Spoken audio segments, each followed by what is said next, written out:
Remake. Covid తర్వాత ఈ పేరు వింటేనే హీరో, డైరెక్టర్, ప్రొడ్యూసర్ భయపడుతున్నారు. కోవిడ్ కారణంగా ఓటీటీ ప్లాట్ఫామ్లు అందుబాటులోకి వచ్చేసాయి.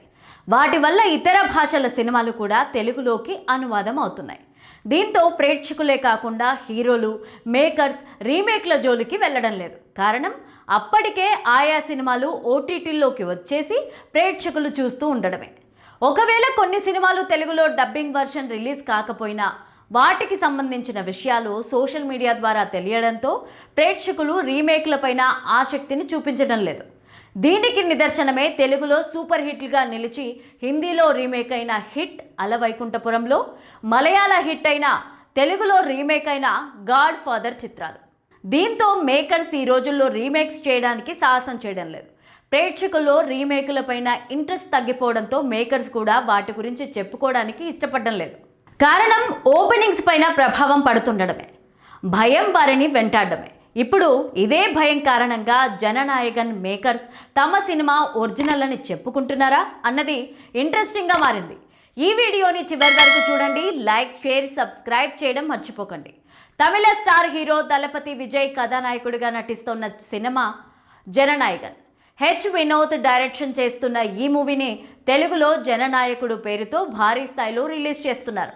పూజా హెగ్డే కథానాయికగా నటిస్తుండగా ప్రేమలు ఫేమ్ మమితా బైజు కీలక పాత్రలు పోషిస్తోంది. బిజినెస్ పరంగా ఇప్పటికే సంచలనాలు క్రియేట్ చేస్తున్న ఈ మూవీ జనవరి 9న రిలీజ్ కాబోతోంది. సినిమా ప్రారంభం నుంచే ఇది నందమూరి బాలకృష్ణ నటించిన తెలుగు సూపర్ హిట్ ఫిలిం భగవత్ కేసరి రీమేక్ అనే ప్రచారం జోరునందుకుంది. జననాయగన్ మూవీని భగవత్ కేసరి పాయింట్ ఆధారంగానే తెరకెక్కించారు. కానీ ఆ విషయాన్ని మాత్రం మేకర్స్, డైరెక్టర్ వినోద్ మాత్రం అంగీకరించడం లేదు.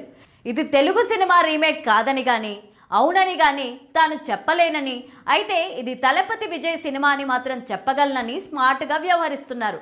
భగవత్ కేసరి దర్శకుడు అనిల్ రావుపూడిని అడిగినా ఇది విజయ్ సినిమా అని, తన పాయింట్లో సినిమా చేశారా లేదా అన్నది సినిమా రిలీజ్ తర్వాతే అర్థమవుతుందని చెబుతున్నారు. అంటే ఇద్దరి మాటలను బట్టి చూస్తే విజయ్ జననాయకుడు పక్కా భగవత్ కేసరి రీమేక్ అని క్లియర్గా అర్థమవుతోంది.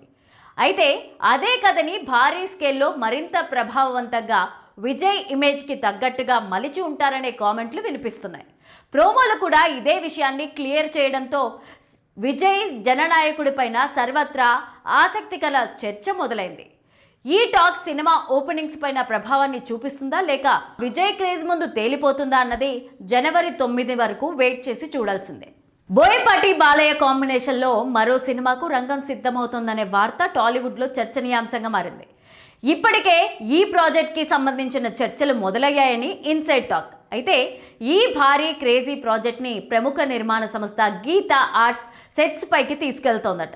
సరైనోడు తర్వాత బోయపాటి సీను మరోసారి అల్లు అర్జున్తో సినిమా చేయాలనుకున్నాడు. బన్నీకి కొన్ని కథలు వినిపించాడు. అవి పెద్దగా నచ్చలేదు.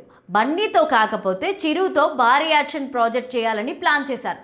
కానీ ఎందుకో అది కూడా వర్కౌట్ అవ్వలేదు. ఆ తర్వాత సూర్య, బోయపాటి కాంబినేషన్లో సినిమా అనుకున్నారు. స్టోరీ లైన్ ఫైనల్ అయ్యి ఇక త్వరలోనే సినిమా స్టార్ట్ అయ్యే వార్తలు కూడా వినిపించినా అది కూడా కార్యరూపం దాల్చలేదు. ఇక బాలయ్య ఆహా కోసం అన్స్టాపబుల్ విత్ ఎన్బీకే చేశాడు. అప్పటి నుంచే బాలయ్య, బోయపాటి కలయికలో గీతా ఆర్ట్స్లో ఒక భారీ పొలిటికల్ యాక్షన్ డ్రామా చేయాలని అనుకున్నారు. కానీ అది కూడా మెటీరియలైజ్ కాలేదు. అలా చాలా కాలంగా పెండింగ్లో ఉన్న బాలయ్య, గీతా ఆర్ట్స్ కాంబినేషన్ ఇప్పుడు పట్టాలెక్కబోతుందనే వార్త ప్రస్తుతం ఇండస్ట్రీలో హాట్ టాపిక్గా మారింది. అభిమానుల్లోనూ ఈ ప్రాజెక్ట్ పైన అత్యంత ఇంట్రెస్ట్ ఏర్పడింది. అన్నీ అనుకున్నట్టుగా సెట్ అయితే మాత్రం ఈ ప్రాజెక్ట్ క్రేజీ ప్రాజెక్టుగా మారే ఛాన్సెస్ కనిపిస్తున్నాయి.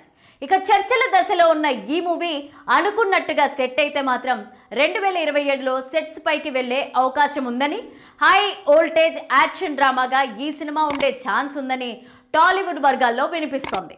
ఇదే నిజమైతే బాలయ్య ఫ్యాన్స్కి ఇది డబల్ బొనాన్జా కావడం ఖాయం.